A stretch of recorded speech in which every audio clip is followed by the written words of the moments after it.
السلام عليكم ومرحبا بكم في فيديو جديد. اذا اليوم حبيت نشارك معكم هذا الموديل اكثر من رائع اللي قادره انك ديريه القنادر تاع الصيف كما قادره انك ديريه القنادر تاع الشتاء. بزاف شباب، بزاف هايل. شوفوا لي الالوان، شوفوا لي الجمال. نتمنى في التعاليق تقولوا لي اسكو رايكم من رايي، اسكو عجبكم ما عجبكمش، والبيرلاج اللي درتو الى شباب ولا لا. الان راني حطيته فقط على الطاوله وعلى القماش هذا، ولكن ان شاء الله في اقرب وقت راح نشارك معكم القندوره كي نجي نلصقوا عليها. عندي هنايا عندي خيط مسلك على 2، انتم قادرين ديروا حرير على 2 ولا واحد حرير وواحد مسلك. عباره الكروشي رقم 13 ولا 12 كل وحده واش يساعدها. شوفوا هذه رقم 17 ولا يحطوا فقط في الارقام. هذه رقم 17 وهي في الحقيقه هي رقم 12، يعني انتي شوفي الابره اللي رايحه تساعدك. من بعد اول شيء رايحين نبداو به هو عقده البدايه. من بعد رايحه ندير 100 سلسله فيها 100 عين ولا 100. لاحظوا نلف الخيط على ابره الكروشي هكذا، نسحب 1 2 3 4 5 6 8 9 10. انا رايحه ندير 100 غرزه ولا 100 عين. من بعد رايحه نولي اذا هنايا بعد ما درت 100 عين كما راكم تشوفوا، هذه ال 100 عين الاولى اللي رايحه تجي على الجهه اليمنى ولا اليسرى تاع الرقبه تاعنا. الان رايحه نزيد ندير غرزه واحده يعني 101، ورايحه نحط فيها هاد المساكه. لاحظوا باش نعلم المنتصف تاعي، رايحه نحط هاد المساكه تاعي في الغرزه رقم 101. من بعد رايحه نزيد ندير سلسله فيها 100 عين، يعني اللي رايحه يجي هابط لتحت الرقبه. شوفوا هذا اللي درناه 100 عين الاولى هو اللي رايحه يجي من الجهه الاولى تاع الرقبه تاعنا، يعني الجهه اليمنى ولا اليسرى تاع الرقبه تاعنا. من بعد علمناها بمساكه. من بعد هنا رايحين نديروا 100 عين اخرى اللي رايحه تهبط لتحت.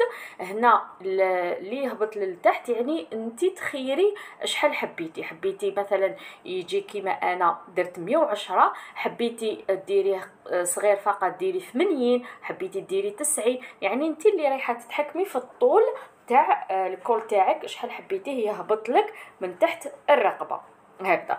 اذا انا هنايا رايحه نزيد ندير 110 سلسله فيها 100 عين. من بعد نعاود نولي لكم باش نشوفوا المرحله المواليه للعمل تاعنا. لاحظوا واش رايحه ندير بعد ما درت هذا اللي يجي هابط على تحت الرقبه لحقت لهنا. الان واش رايحه ندير ارتفع بسلسله فيها 3 عيون 1 2 3. نلف الخيط على الكروشي مره واحده. لاحظوا رايحه نخلي العين الاولى ما تدخلش فيها، الثانيه لا والثالثه لا، وندخل مباشره في الرابعه اللي هي هذه. نسحب الخيط وندير عمود بلفه واحده بهذه الطريقه. نزيد نلف الخيط على الكروشي مرة واحدة، ندخل في العين الموالية مباشرة وندير عمود بلفة واحدة. نزيد نلف يعني داخل كل عين ولا داخل كل غرزة رايحة ندير عمود بلفة واحدة حتى نكمل كامل بنفس الطريقة. لاحظوا بهذا الشكل. نزيد بهذه الطريقة. شوفوا اذا هنا بعد ما درتها كامل، هنا هذا اللي يهبط تحت الرقبة درت له كامل داخل كل غرزة درت عمود بلفة واحدة. نحقت لهنا هاد المساكة اللي درناها هنا، نلف الخيط على الكروشي مرة واحدة وندخل في هاد الغرزة اللي دخلنا فيها هاد المساكة ونديرو عمود بلفة واحدة بهذه الطريقة. من بعد رايحين نحوها خلاص ما نسحقوهاش. من بعد منا لاحظوا هذا هو اللي يجي الرقبه من الجهه اليمنى. الان رايحه نزيد نطلع بسلسله فيها 100 عين منا. لاحظوا 1 2 3 4 5 6 7 8 9 10. رايحه ندير 100 عين. من بعد نعاود نرجع. شوفوا هنا راني زدت درت 100 سلسله فيها 100 عين هيليك. الان لاحظوا واش رايحه ندير هنايا. رايحه ارتفع بسلسله فيها 3 عيون، 1 2 3. نلف الخيط على الكروشي مره واحده، نخلي 3 عيون ما ندخلش فيهم، وندخل في الرابعه اللي هي هذه، وندير عمود بلفه واحده بهذه الطريقه. نزيد نلف الخيط على الكروشي ونجي الغرزه المواليه وندير عمود بلفه واحده، يعني داخل كل عين ولا كل سلسله رايحه ندير فيها عمود بلفه واحده. وممكن انك ديري نصف عمود، لاحظوا بهذا الشكل حتى نلحق لهنا للمنتصف، يعني حتى نكملهم كامل. من بعد نعاود نرجع لكم باش نشوفوا النتيجه. كامل هذا الدور لحقت الان لهنا، شوف كملت هذا اللي يجي على الرقبه، هذا اللي كان نازل، لحقت لهنايا. نلف الخيط على الكروشي مباشره ونجي الغرزه موجوده هنايا مواليه مباشره، وندخل وندير عمود بلفه واحده. نزيد نلف الخيط على الكروشي مباشره وندخل في الغرزه المواليه وندير عمود بلفه واحده. شوفوا راح تحصلوا على هذا الفي الصغير الموجود هنايا. راح نكمل كامل بنفس الطريقه، داخل كل غرزه راح ندير غرزه او عمود بلفه واحده. من بعد راح نرجع لكم باش نشوفوا الكول تاعنا كيفاش راح يخرج، ونشوفوا كذلك الدور الموالي. لاحظوا هنايا من بعد راح تحصلوا على هذا الشكل، هذا اللي راح يجي من الاسفل، يعني اللي يهبط على اسفل، وهذا لو كول تاعنا.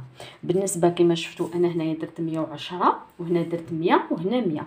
انت الا حبيتي يعني هنايا ديري فقط 90 70، يعني كل وحده كيفاش دايره الرقبه تاعها بين سمينه ورقيقه يختلف. اليوم في هذا الفيديو درت لكم هذه القياسات، وان شاء الله في الفيديو المقبل الاخر راح ندير لكم قياس اخر.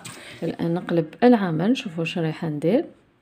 عفوا رايحه ندير ارتفع ب4 سلاسل، 1 2 3. نلف الخيط على الكروشي كما راكم تشوفوا. من بعد رايحه ندخل في هذا العمود، شوفوا نخلو هذا ونجو لهذه، هاي هذه تاع العمود اللي رانا فيه، نجو مباشره لهذه. رايحه ندير عمود بلفه واحده، بعدها سلسله واحده. نلف الخيط على الكروشي مره، ما ندخلش هنا في هذه الغرزه، نخلي غرزه وندخل في غرزه بهذا الشكل. سلسله واحده، نلف الخيط على الكروشي مره واحده، نخلي هذه الغرزه ما ندخلش فيها وندخل في هذه. سلسله واحده، نلف الخيط على الكروشي مره واحده، نخلي هذه ما ندخلش فيها وندخل في هذه. سلسله، نلف الخيط على الكروشي مره واحده، نخلي هذا ما ندخلش فيها وندخل في هذه. ورايحه نكمل كامل بنفس الطريقه، شوفوا باش نتحصلوا على هاد المربعات.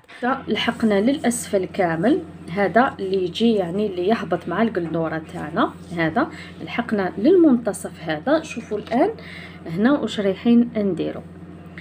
بعد ما درت هنا عمود، شوفوا سلسله واحده، نلف الخيط على الكروشي هنايا.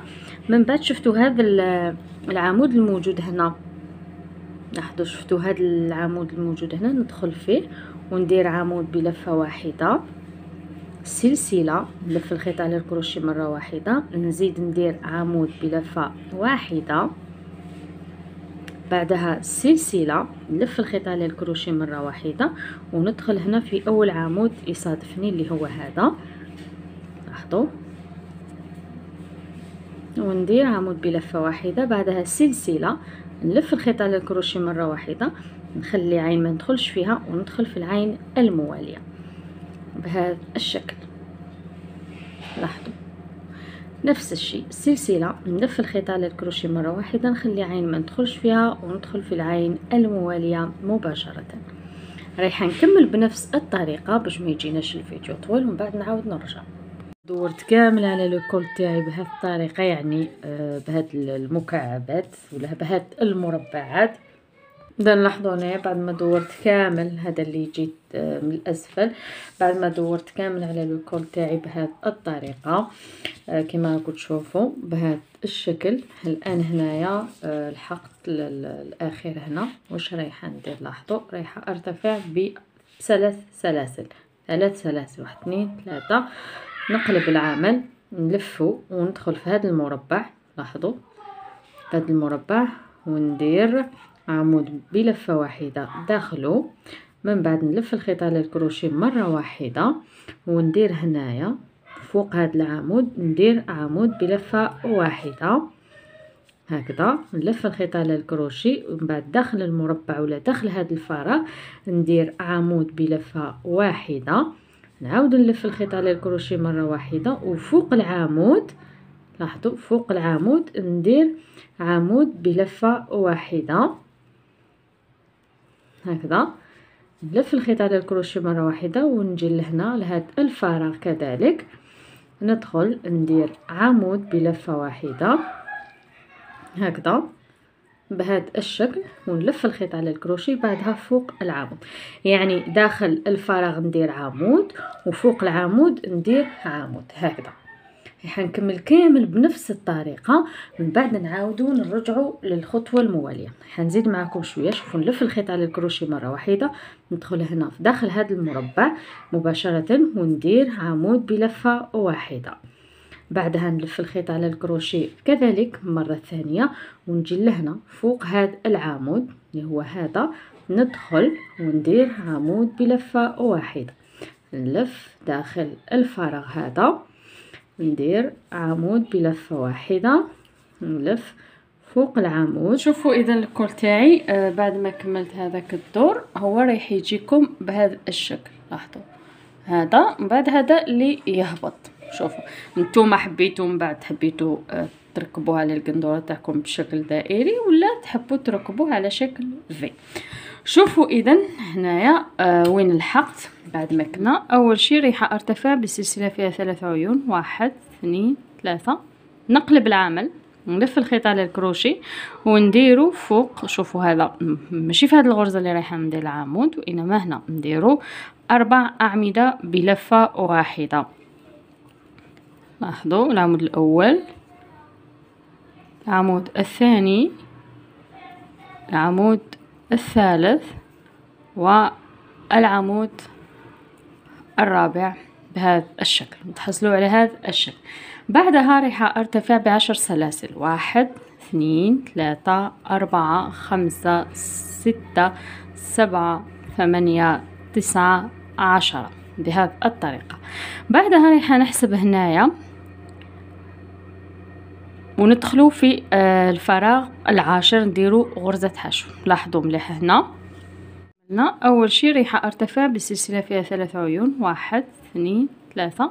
نقلب العمل، نلف الخيط على الكروشي ونديرو فوق. شوفوا هذا ماشي في هذه الغرزه اللي رايحه ندير العمود وانما هنا نديرو 4 اعمده بلفه واحده. لاحظوا العمود الاول، العمود الثاني، العمود الثالث والعمود الرابع بهذا الشكل. تحصلوا على هذا الشكل. بعدها راح ارتفع ب10 سلاسل، 1 2 3 4 5 6 7 8 9 10 بهذه الطريقة. بعدها راح نحسب هنايا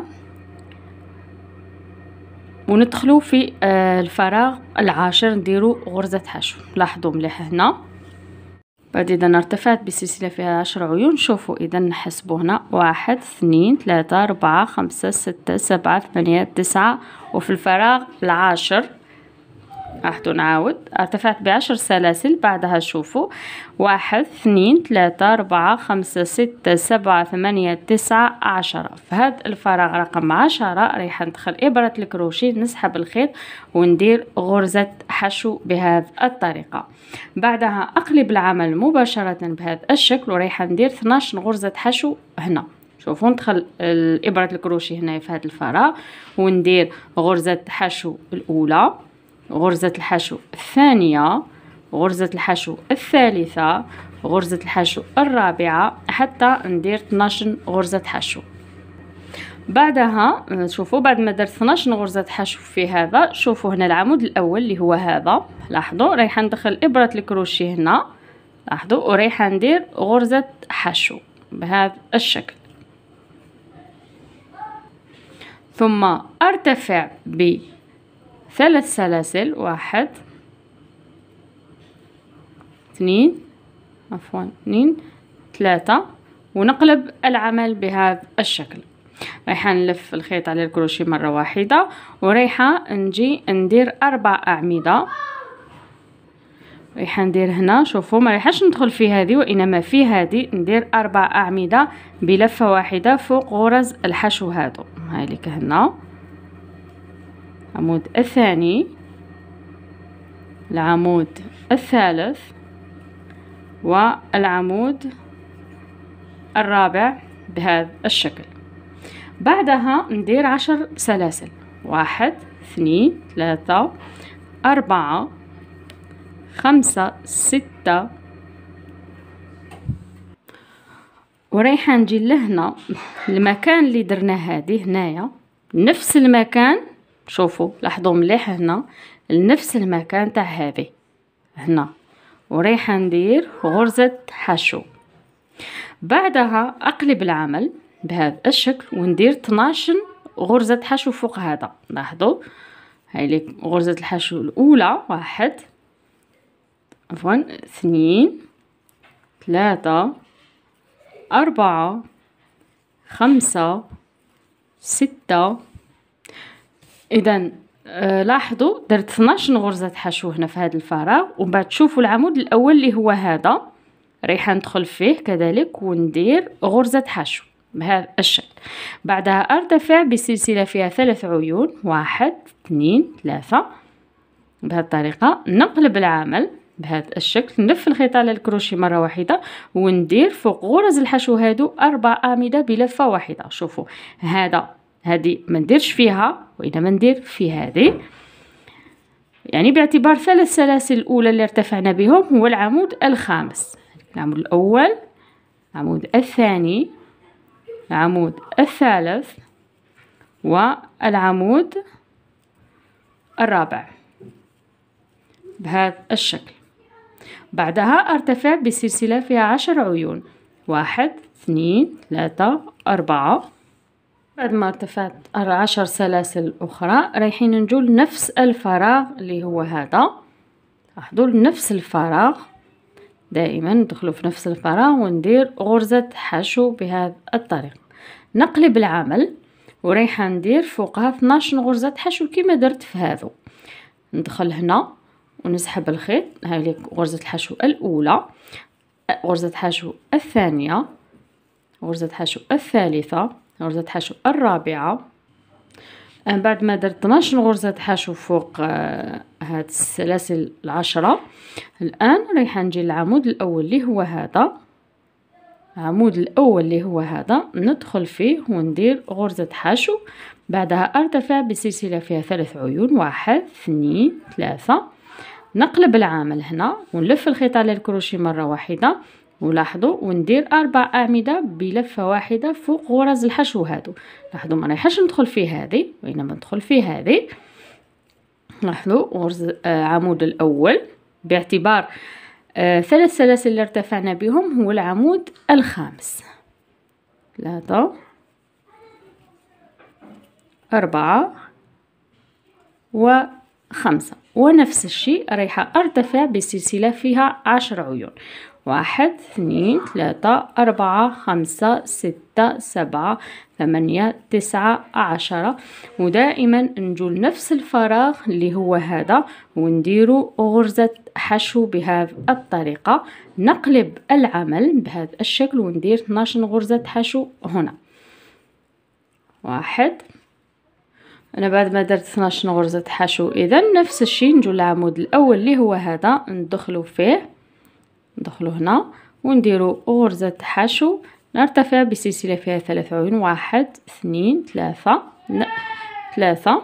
بهذه الطريقة. عفوا نقلب العمل، نلف الخيط على الكروشيه مرة واحدة وندير 4 غرز حشو فوق عفوا 4 أعمدة بلفة واحدة فوق غرز الحشو، يعني رايحين نديرو نفس الطريقة. واحدا نفس الشيء بعد ما درت 4 أعمدة فوق غرز الحشو باعتبار 3 سلاسل الأولى اللي ارتفعنا بهم هي العمود الخامس، رايحة كذلك نفس الشيء رايحة ارتفع بسلسلة فيها 10 عيون. يعني الزهرة اللي رايحين نديروها او نصف الوردة اللي تكون هنايا فوق الكول تاعنا رايح يكون فيها هنا هادو 10 سلاسل رايح يكونوا 5. لاحظوا اذا هنا راني درت 4، الان رايحه ندير 5. شوفوا ارتفع بسلسله فيها 10 عيون، 1 2 3 4، ودائما يعني ندخلوا في الفراغ هذا، في الفراغ الاول اللي دخلنا فيه ال10 سلاسل الاولى اللي درناها هنا بغرزة حشو بهذه الطريقة. بعدها نقلب العمل وندير 12 غرزة حشو هنايا، هالك 1 2 3. اذا هنايا بعد ما درت 12 غرزة حشو فوق هذا رايحين نجو لاول عمود هنايا، رايحه ندخل فيه كذلك ندير غرزة حشو، بعدها ارتفع بسلسلة فيها 3 عيون، 1 2 3. نقلب العمل بهذه الطريقة، نلف الخيط على الكروشي ونديرو فوق غرز الحشو 4 أعمدة بلفة واحدة. شوفوا ما تدخلوش في هذه وإنما ندخلوا هنا لكم. شوفوا رايحين ديروا هاد 10 سلاسل، شوفوا شحال يكونوا هنا، 1 2 3 4 5. جيد. من بعد هنا نلف الخيط على الكروشي مرة واحدة وشوفوا الآن ابتداء من هاد الفراغ رايحة نحسب 9 فراغات. لاحظوا 1 2 3 4 5 6 7 8 9، وفي الفراغ رقم 10 هنا في الفراغ رقم 10 رايحة ندير عمود بلفة واحدة بهذه الطريقة. لاحظوا بعدها رايحة ندير 4 أعمدة بلفة واحدة فوق كل عمود باعتبار هاد 3 سلاسل الأولى هي عمود أول. شوفوا عفوا هو العمود الخامس. لاحظوا إذا هنايا الآن بعد ما درت هكذا رايحة ندير 4 أعمدة بلفة واحدة فوق كل عمود، العمود الأول، العمود الثاني، العمود الثالث، والعمود الرابع كما راكم تشوفوا فوق كل عمود. شوفوا كيفاش رايحين نتحصلوا عليها بهذا الشكل. بعدها ارتفع بسلسلة فيها 10 عيون. لاحظوا 1 2 3 4 5 6 7 8 9 10.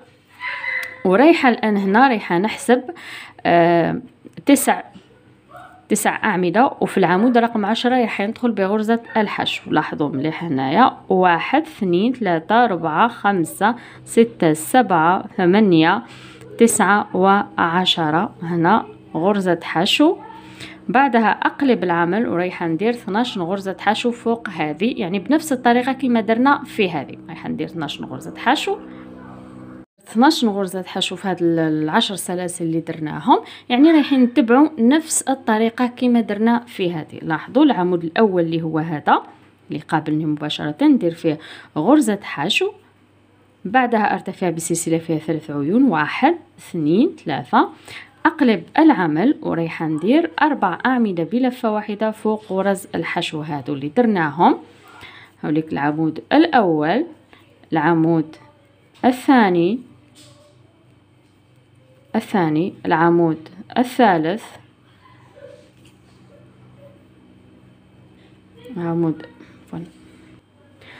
بعدما درت 4 أعمدة بلفة واحدة فوق الغرز الحشو رايحة ارتفع ب10 سلاسل، 1 2 3 4 5. هذا الأول اللي دخلنا فيه 10 سلاسل الأولى اللي درناهم. دائما في هذا الفراغ رايحة ندخل ندير غرزة حشو، بعدها نقلب العمل وفوق هاد 10 سلاسل رايحة ندير 12 غرزة حشو. باش ما يجيناش الفيديو طويل رايحين نتبعوا نفس الطريقة ونفس الحسابات كيما درنا هنايا.